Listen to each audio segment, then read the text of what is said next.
The future is here, and it's flying over our heads, delivering packages, helping farmers feed their crops, and providing first aid to people in areas that otherwise may be unreachable. The potential for drone career opportunities is growing faster than we can imagine. Unmanned aircraft systems and vehicles need technicians, programmers, network administrators, and software engineers, and of course, operators and pilots. In this course, we'll explore basics in the world of drones. What types of drones exist? What regulations and requirements must pilots follow? How can weather affect a drone's operations? How are drones piloted? How are they served and maintained? And how can I use drone controls and cameras?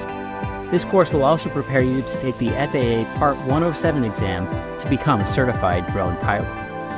We're only just beginning to understand the possibilities of what drones can do and how we can use them. One thing is clear, the opportunities are limited only by our creativity.